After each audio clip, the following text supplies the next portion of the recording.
കുറച്ചുനാൾ മുമ്പ് ഞങ്ങൾ ന്യൂസ് ഇന്ത്യ മലയാളം കൊടുത്ത ഒരു വാർത്തയുണ്ട്. ഡിസംബർ 31 അതായത് ഇന്നലെ ബംഗ്ലാദേശിൽ വലിയൊരു നീക്കം നടക്കാൻ പോകുന്നു എന്നുള്ളതായിരുന്നു ആ വാർത്ത. 31 ഉച്ചയ്ക്ക് ശേഷം ബംഗ്ലാദേശിലെ ധാക്കയിലെ ഷഹീദ് മിനാറിൽ ഒരു കൂട്ടം വിദ്യാർത്ഥികൾ അവിടെ തടിച്ചുകൂടുമെന്നും ബംഗ്ലാദേശിലെ ഭരണഘടനാ മാറ്റം നടക്കും, അതിനുള്ള ചുവടുവയ്പ്പായിരിക്കും അവിടെ നടക്കാൻ പോകുന്നത് എന്നുമാണ് ഞങ്ങൾ കൊടുത്ത വാർത്ത. ഈ വാർത്ത ഞങ്ങൾ കൊടുത്തപ്പോൾ ധാരാളം ആൾക്കാർ ഞങ്ങളോട് ചോദിച്ചു, മറ്റാർക്കും കിട്ടാത്ത വാർത്ത നിങ്ങൾക്ക് മാത്രം എങ്ങനെയാണ് കിട്ടിയത്, ഇങ്ങനെ വ്യാജ വാർത്ത പരത്തരുത് എന്ന്.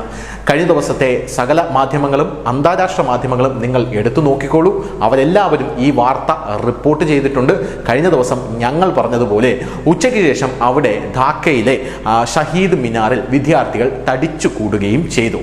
അതാണ് ന്യൂസ് ഇന്ത്യ മലയാളം, അതായത് ഞങ്ങളുടെ മാധ്യമത്തിൻ്റെ പവർ എന്ന് പറയുന്നത്. ഞങ്ങൾ റിപ്പോർട്ട് ചെയ്ത് കഴിഞ്ഞ ശേഷമാണ് പല മാധ്യമങ്ങളും, ഒരുപക്ഷെ ദിവസങ്ങളോളം കഴിഞ്ഞായിരിക്കും പല മാധ്യമങ്ങളും ആ വാർത്ത കാണുന്നത് പോലും എന്നുള്ളതാണ് വേറൊരു കാര്യം. ഇത് ഞങ്ങളെ പുകഴ്ത്തി പറഞ്ഞതല്ല, മറിച്ച് ഞങ്ങളുടെ വാർത്താ മാധ്യമത്തിൻ്റെ ക്രെഡിബിലിറ്റി ഒന്നുകൂടെ ഊട്ടി ഉറപ്പിച്ചതാണ്.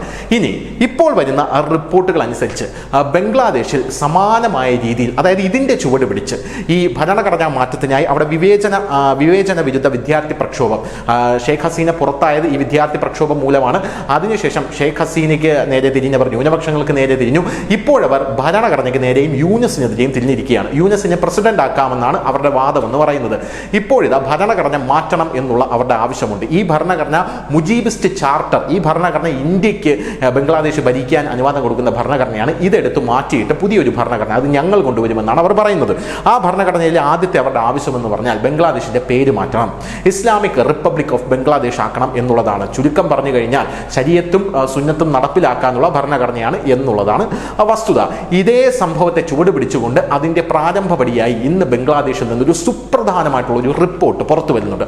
ആ റിപ്പോർട്ട് ഇത്തരത്തിലാണ്: ബംഗ്ലാദേശിലെ ന്യൂനപക്ഷങ്ങളുടെ പീഡനം മൂർധന്യാവസ്ഥയിലെത്തിയിരിക്കുന്നു. ഇനി ഹിന്ദുക്കൾക്ക് ബംഗ്ലാദേശിൽ ഗവൺമെന്റ് ജോലി, സർക്കാർ ജോലി ലഭിക്കില്ല എന്നുള്ളതാണ് ആ റിപ്പോർട്ട്. ഇപ്പോൾ അതിൻ്റെ ഏകദേശം തീരുമാനമായി കഴിഞ്ഞിരിക്കുന്നു. സർക്കാർ ജോലികളിൽ ഹിന്ദുക്കളുടെ പ്രവേശനം ബംഗ്ലാദേശ് നിരോധിച്ചിരിക്കുന്നു എന്നുള്ള സുപ്രധാനമായിട്ടുള്ള റിപ്പോർട്ടാണ് ഇപ്പോൾ ബംഗ്ലാദേശിൽ നിന്ന് വരുന്നത്. ബംഗ്ലാദേശ് മന്ത്രി ജഹാംഗീർ ആലം ചൗധരി തന്നെയാണ് ഇക്കാര്യം പറഞ്ഞിരിക്കുന്നത്. ബംഗ്ലാദേശ് ഒരു മുസ്ലിം ഭൂരിപക്ഷ രാഷ്ട്രമാണ്. ഇവിടെ മുസ്ലിങ്ങൾക്കാണ് പ്രയോറിറ്റി, അല്ലെങ്കിൽ മുസ്ലിങ്ങൾക്കാണ് ഇവിടെ മുൻഗണന. ഹിന്ദുക്കൾക്ക് ഇവിടെ മുൻഗണനയുണ്ടെന്ന് ആരാണ് പറഞ്ഞത് എന്നാണ് ഇയാൾ പറഞ്ഞിരിക്കുന്നത്. പോരാത്തതിന് പോലീസ് ജോലിയിലായിരുന്നാലും സർക്കാർ ജോലിയിലായിരുന്നാലും ബംഗ്ലാദേശിൽ മുസ്ലിങ്ങൾക്ക് മാത്രമേ പ്രവേശനം ഇനി ലഭിക്കുകയുള്ളൂ.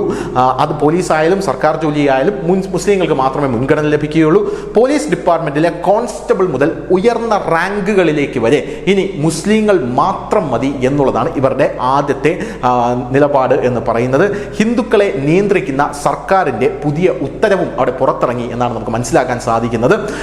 ഈ തസ്തികകളിലേക്ക് 1500 ഹിന്ദുക്കൾ അവിടെ അപേക്ഷിച്ചിരുന്നു. ആ 1500 അപേക്ഷകളും നിർദാക്ഷിണ്യം തള്ളിക്കളയുകയാണ് നിലവിൽ ബംഗ്ലാദേശ് ചെയ്തിരിക്കുന്നത്, നിരസിക്കപ്പെട്ടിരിക്കുകയാണ്. ടൈംസ് ഓഫ് ഇന്ത്യയുടെ റിപ്പോർട്ട് പ്രകാരം 100 ഹിന്ദു ഓഫീസർമാരെ ഇപ്പോൾ ബംഗ്ലാദേശിൽ ഒരു കാരണവുമില്ലാതെ പിരിച്ചുവിട്ടിരിക്കുന്നു എന്നും അറിയാനായി സാധിക്കുന്നുണ്ട്. അതായത് ബംഗ്ലാദേശിൽ ഹിന്ദു വേട്ട എന്നുള്ളതിലുപരി ഒരു ഹിന്ദു ഉന്മൂലനം, അത് ന്യൂനപക്ഷ ഉന്മൂലനമായി നമുക്ക് കണക്കാക്കാം. ഹിന്ദുക്കൾ മാത്രമല്ല ഇതിന് ഇരയാവുക, അവിടെയുള്ള ക്രിസ്ത്യാനികൾ അടക്കം ഇതിന് ഇരയാകും എന്നുള്ള കാര്യത്തിൽ തർക്കമില്ല.